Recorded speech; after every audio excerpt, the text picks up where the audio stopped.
یہ دین اسلام، یہ دین کتنا لطیف ہے، اور تاجدار کائنات صلی اللہ علیہ وآلہ وسلم کے احکامات و فرامین کتنے لطیف ہیں۔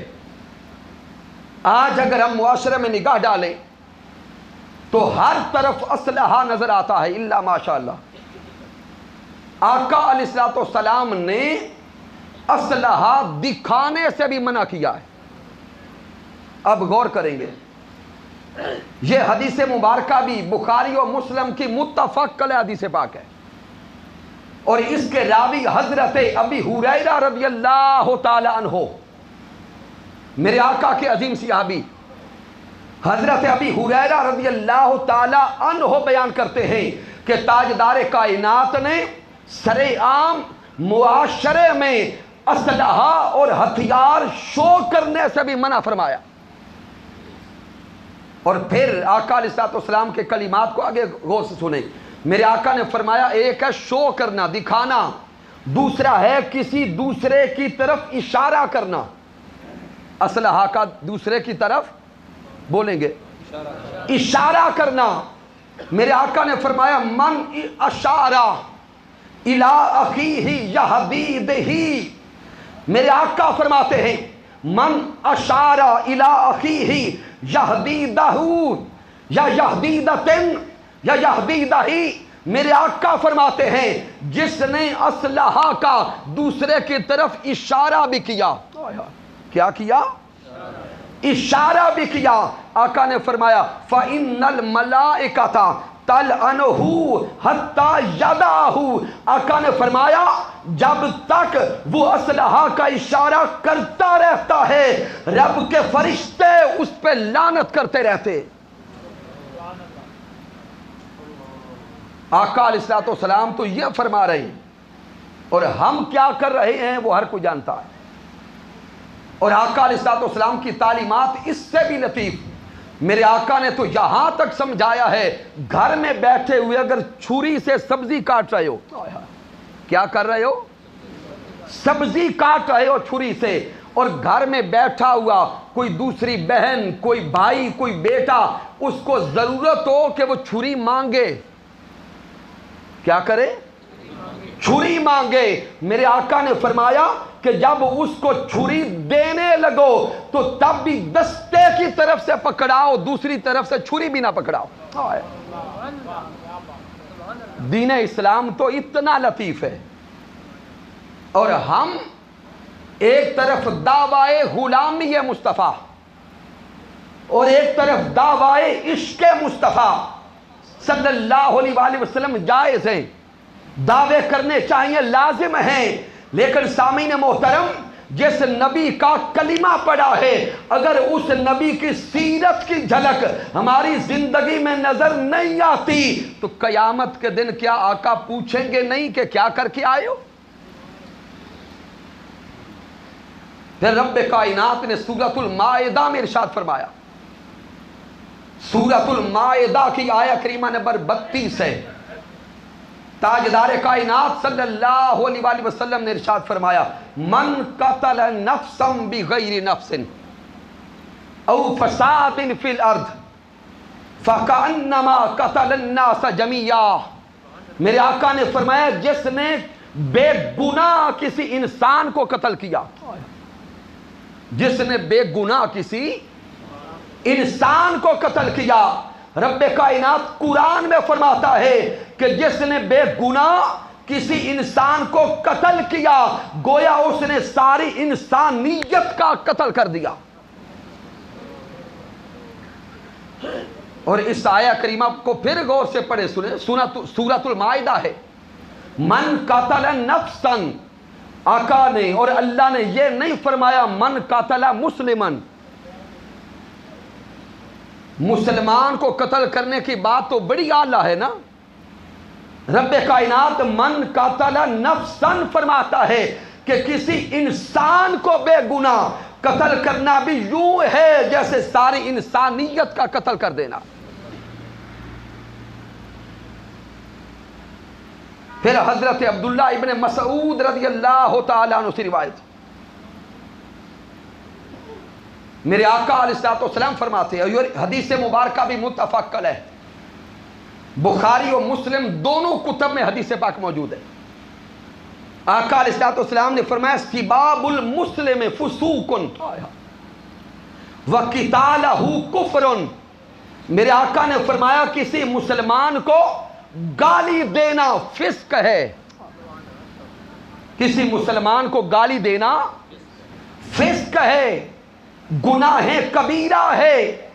وَقِتَالُهُ كُفْرٌ، آقا نے فرمایا کسی مسلمان کے ساتھ جنگ کرنا، لڑنا، اس کے ساتھ قتال کرنا، یہ عمل کفر ہے۔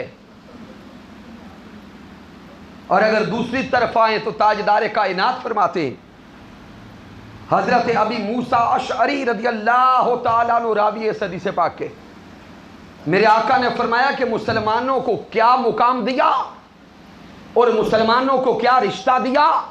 آقا نے فرمایا المؤمن للمؤمن کالبنیان، میرے آقا نے فرمایا ایک مومن دوسرے مومن کے لیے دیوار کی مانند ہے۔ ایک مسلمان دوسرے مسلمان کے لیے کیا ہے؟ دیوار کی مانند ہے۔ یشدہ بعدہ بعدا او یشدہ بعدہ بعدا، میرے آقا نے فرما دیا ایک مسلمان دوسرے مسلمان کے لیے دیوار کی مانند ہے، جس طرح دیوار کی ایک اینٹ دوسری اینٹ کو مضبوط کرتی ہے، اسی طرح ایک مسلمان دوسرے مسلمان کو مضبوط کرتا ہے۔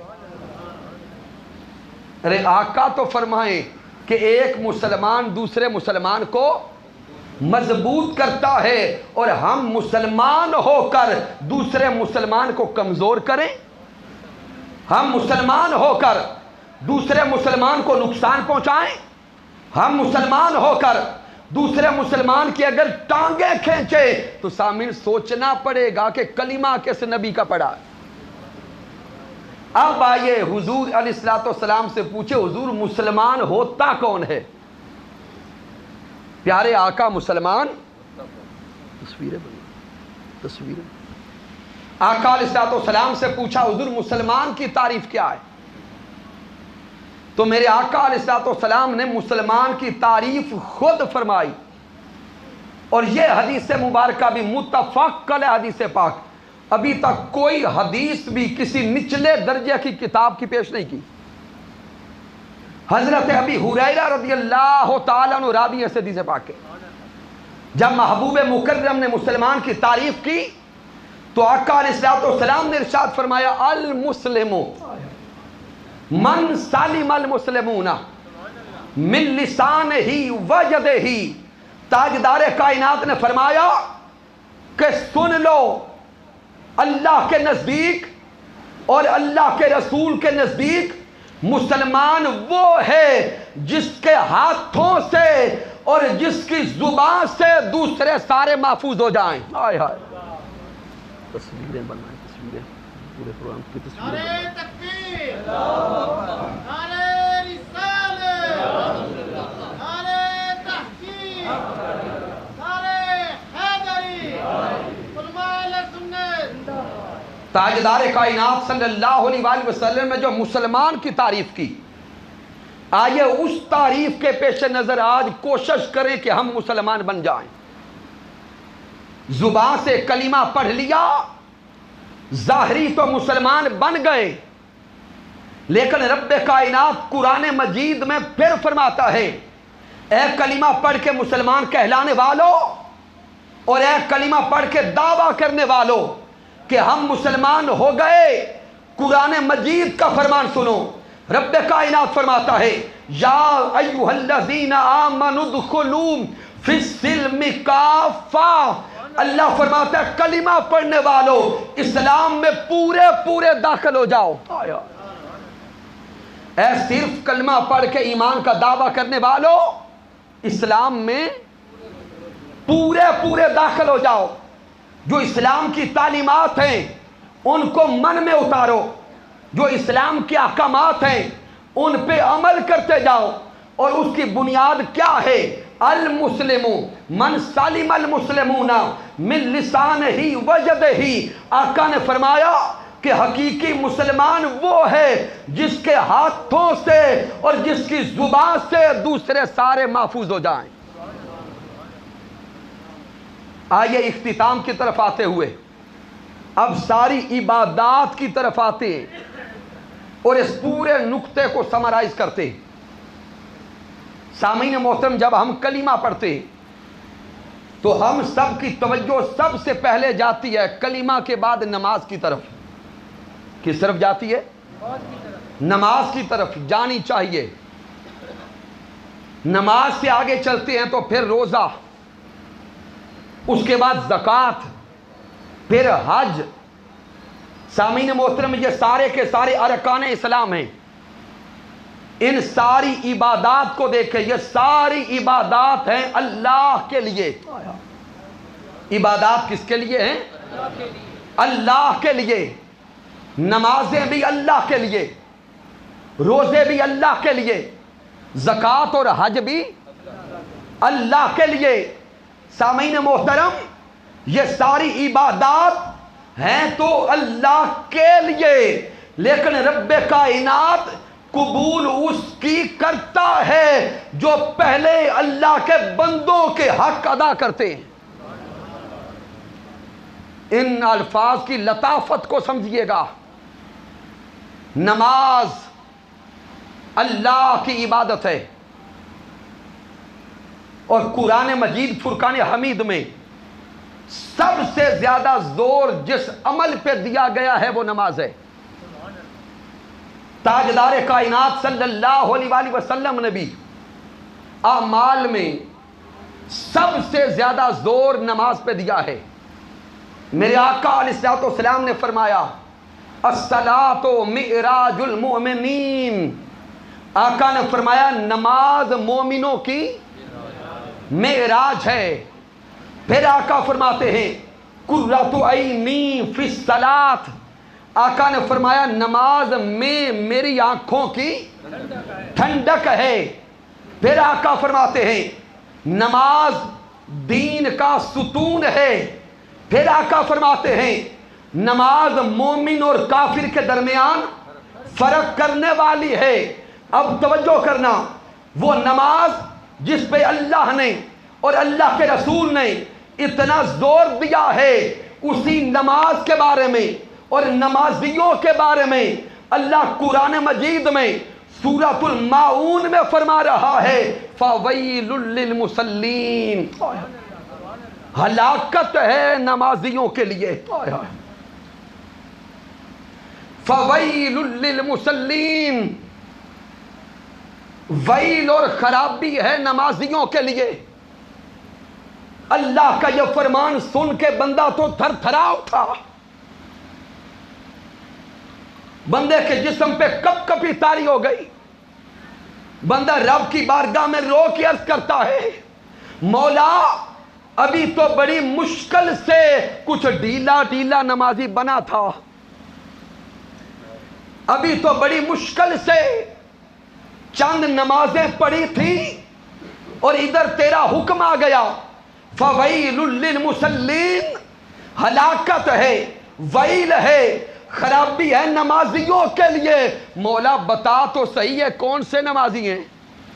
تو اللہ آگے فرماتا ہے الذین ہم عن صلاتہم فی ساہون، الذین ہم عن صلاتہم ساہون، الذین ہم یراؤون ویمنعون الماعون۔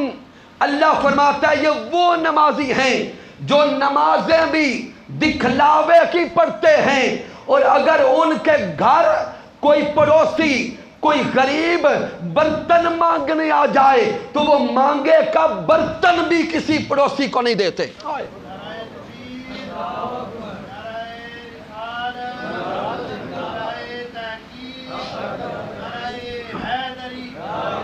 سامعین محترم، ہم نے تو سوچا تھا کہ سارے گناہ نمازوں سے بخشوا لیں گے، ہم نے تو ذہن بنایا تھا کہ سارے گناہ کر کے بھی نمازوں سے بخشے جائیں گے، جبکہ مالک کائنات نے قرآن مجید میں واضح پیغام دے دیا ہے، اگر نمازیں قبول کروانا چاہتے ہو تو پھر پڑوسیوں کے، رشتہ داروں کے حقوق ادا کرو گے تو نمازیں تب قبول کروں گا۔ پھر سامعین، نماز سے آگے آئیں روزہ کی طرف۔ ہمارے ذہن میں یہ تصور آیا کہ چلے 30 روزے رکھیں گے تو سارے سال کے گناہ بخشے جائیں گے۔ اور میں ایسے تاجروں کو بھی جانتا ہوں کہ ادھر رمضان قریب آتا ہے، وہ نیچے کام کرنے والوں کو کہتے ہیں کہ بچوں رمضان قریب آ رہا ہے، ریٹ اتنے بڑھا دو کہ میں نے عید کے بعد عمرہ کرنے جانا ہے۔ ناجائز منافع خوری کے ذریعے کما کر کہاں جانا ہے؟ عمرہ کرنے جانا ہے۔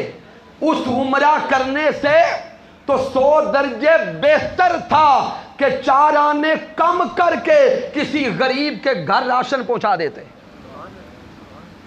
کسی کے بچوں کے منہ میں لقمہ پہنچا دیتے، اس عمرہ کرنے سے اس کا اجر بڑھ جاتا۔ لیکن سامعین غور کریں، 30 روزے بندے نے رکھ لیے۔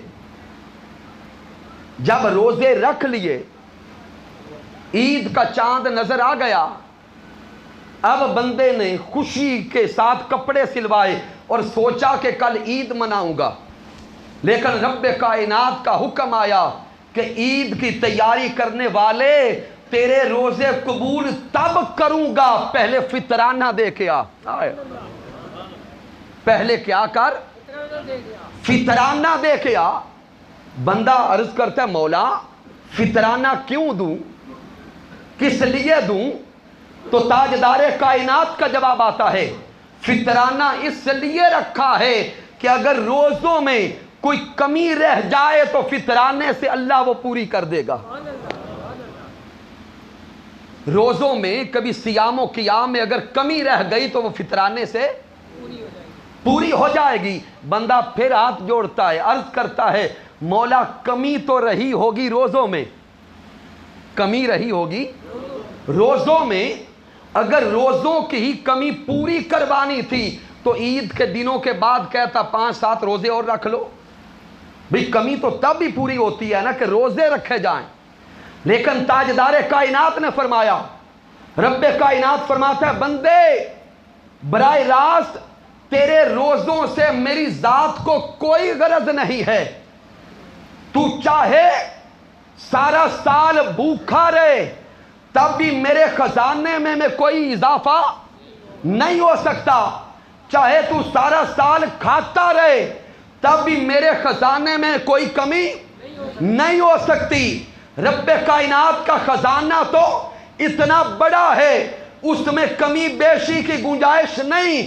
اللہ فرماتا ہے جو تو فطرانہ دے کر کسی غریب، کسی مسکین، کسی یتیم کی عید کو اچھے انداز سے تیار کر دے گا، جب وہ غریب مسکرائے گا تو تیرے روزے میں قبول کر لوں گا۔ تو عبادت کو بھی قبولیت کے لیے جوڑا ہے بندوں کے ساتھ۔ آگے زکوٰۃ پہ آ جائیں۔ بندے نے زکوٰۃ دینے کا ارادہ کر لیا، رات کو بیٹھا حساب کتاب کرنے لگا، حساب کتاب کر کے 30-40 ہزار 50 ہزار لاکھ 2 لاکھ روپیہ زکوٰۃ کا الگ کر لیا۔ اب توجہ کرنا، زکوٰۃ کا مال پیسہ الگ کر لیا۔ اب بندہ چپ کر کے بیٹھا ہے، سوچ رہا ہے کہ یہ 1-2 لاکھ روپیہ ہے تو گھاٹا، ظاہراً مال میں کیا ہے؟ کمی ہے، لیکن بندہ دل کو تسلی دیتا ہے، ذہن بناتا ہے، مصلی پہ بیٹھتا ہے، رب کی بارگاہ میں عرض کرتا ہے مولا زکوٰۃ عبادت ہے تیری۔ کیا ہے؟ زکوٰۃ عبادت ہے تیری، میں نے ادا بھی کرنی ہے تیرے لیے اور دینی بھی ہے تجھے۔ اے مولا میں کل زکوٰۃ دینے کے لیے نکلنا چاہتا ہوں، مولا بتا تو کہاں ملے گا؟ آئے ہائے، اے میرے رب بتا تو کل کہاں ملے گا؟ زکوٰۃ میں نے تیرے لیے دینی ہے اور تجھے دینی ہے، مولا اب تو اپنا پتہ بتا، اب تو اپنا گھر بتا جہاں پہ آ کے تجھ سے ملاقات بھی کر لوں، زکوٰۃ بھی تیرے ہاتھوں میں دوں۔ تو رب کائنات کا جواب آتا ہے، اے بندے پہلے اپنے رشتہ داروں میں دیکھ، پھر اپنے جمی پڑوسیوں محلے داروں میں دیکھ، پھر اپنے شہر والوں میں دیکھ، اپنے رشتہ داروں میں، پڑوسیوں میں، محلے والوں میں اگر کوئی غریب نظر آتا ہے، مسکین نظر آتا ہے، یتیم نظر آتا ہے، اس کے دروازے پہ جا کے دستک دے کر عزت کے ساتھ، احترام کے ساتھ، اس کی خودی کا خیال رکھتے ہوئے تو اس کے ہاتھوں میں زکوٰۃ کا پیسہ تھما دینا، سامنے دیکھنا، دیکھنے میں تو وہ بندہ ہوگا، حقیقتاً پکڑنے والا میں خود مولا ہوں گا۔ تو زکوٰۃ کو بھی رب کائنات نے جوڑا ہے اپنے بندوں کے ساتھ۔ اب اختتام پہ آ جائیں، آخری ارکان اسلام میں رہ جاتا ہے حج۔ اب بندہ حج کرنے چلا، جب مناسک حج تکمیل کی طرف گئے تو رب کائنات فرماتا ہے میرے ابراہیم کی ابھی سنت رہتی ہے، قربانی دے۔ کیا کر؟ قربانی دے۔ اب بندہ قربانی دینے لگا، جانور خرید لیا، ذبح کر لیا۔ اب جانور ذبح تو کر لیا، اب رب کی بارگاہ میں بولتا ہے مولا بتا تیرے لیے ذبح کیا ہے، اس کا گوشت تجھ تک پہنچا دوں۔ قربانی کس کے لیے ہے؟ اللہ کے لیے۔ بندہ عرض کرتا ہے مولا بتا تو کہاں ملتا ہے کہ اس کا گوشت میں تجھ تک پہنچا دوں؟ تو رب کائنات قرآن میں جواب دیتا ہے لَن يَنَالَ اللَّهَ لُحُومُهَا وَلَا دِمَاؤُهَا وَلَٰكِن يَنَالُهُ التَّقْوَىٰ مِنكُمْ۔ اللہ فرماتا ہے قربانی کرنے والے، نہ تو تیرے جانور کا میرے پاس خون آتا ہے، نہ گوشت آتا ہے، اگر میرے پاس تیری طرف سے کچھ پہنچتا ہے تو وہ تیرے دلوں کا تقویٰ ہے، تیرے دل کا تقویٰ ہے۔ بندہ کہتا ہے مولا تقویٰ تو دل کے اندر تھا، یہ گوشت کہاں کروں؟ اللہ فرماتے تقویٰ تب دوں گا جب میرے بندوں کے منہ تک یہ گوشت پہنچاتا ہے۔ تو سامعین راز یہ سمجھانا چاہتا ہوں، یہ انسان جس کو ہم نے بڑا ہلکا سمجھ لیا، یہ انسان جس کی آج ہم نے قدر کرنا چھوڑ دی، اور چھوٹی چھوٹی باتوں پر انسان کو قتل کر رہا ہے، خدا کے لیے اس قتل و غارت، اس برائی اور اس خون ریزی سے بچ جائیں۔ جو کسی کو قتل کر کے جاتا ہے رب کائنات اسے کبھی معاف نہیں کرتا۔ خدا کے لیے سوچیں، یہ معاشرہ ہمارا ہے، یہ علاقہ ہمارا ہے، یہ ضلع ہمارا ہے۔ کبھی وقت وہ تھا ضلع منڈی بہاؤالدین کا نام لیتے تو لوگ فخر کرتے تھے کہ وہاں کے لوگ بڑے امن والے ہیں، لوگ فخر کرتے تھے کہ وہاں کے لوگ بڑے پڑھے لکھے ہیں، بڑے شعور والے ہیں۔ اور آج میں کم و بیش ہر مہینے آدھا پاکستان پھرتا ہوں، بتانا پڑتا ہے کہ میرا تعلق ضلع منڈی بہاؤالدین سے ہے۔ جب منڈی بہاؤالدین کا نام لیتے ہیں تو فوراً آگے سے یہی پوچھتے جہاں پہ 8 قتل ہوئے تھے، جہاں پہ اتنے لوگ مارے گئے، اللہ کے بندو خدا کے لیے آؤ، اپنے اس ملک کو، اپنے اس علاقے کو خود بچائیں۔ اگر آج ہم نے نہ بچایا ہماری نسلیں تباہ و برباد ہو جائیں گی، ہم مر کے قبر میں چلے جائیں گے، ہماری نسلیں بد دعائیں دیتی رہیں گی۔ مجھے پتا ہے کہ ایسے موضوعات کو اور کوئی شاید نہ چھیڑے، مشکل ہوتا ہے ایسے موضوعات کو بیان کرنا، لیکن کسی نے تو بتانا ہے کہ تاجدار کائنات کے فرامین کیا ہے، کسی نے تو آگے بڑھ کے سمجھانا ہے کہ رب کائنات کا حکم کیا ہے۔ اس دور میں ہر کوئی ڈر چکا ہے، چونکہ سمجھانے والوں کو بھی فائر مار دیا جاتا ہے۔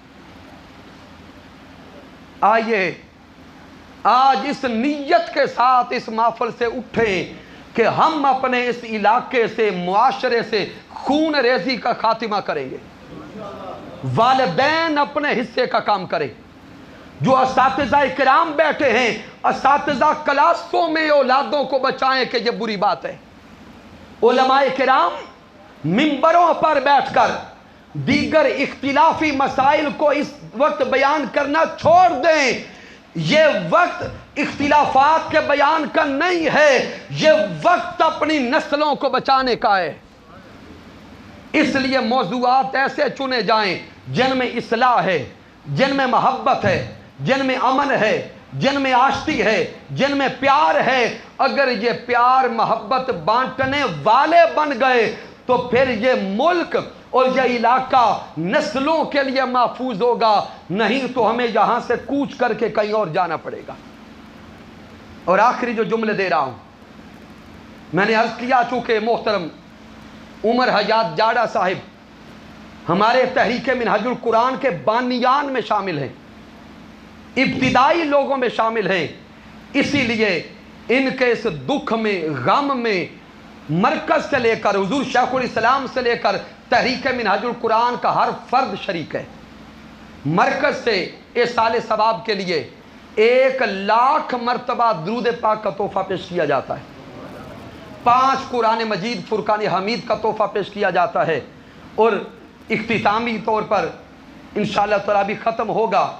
اور ختم کے سے پہلے محترم صاحبزادہ ڈاکٹر حسن محی الدین قادری جو حضور شیخ الاسلام کے صاحبزادے ہیں، جو انہوں نے دعا بھیجی ہے، جو محبت بھیجی ہے، جو غم نامہ اور محبت نامہ بھیجا ہے، وہ آپ تمام احباب تک پہنچایا جاتا ہے۔ اس کے بعد ختم اور اس کے بعد دعا کی طرف آتے ہیں۔ وما علینا الا البلاغ المبین۔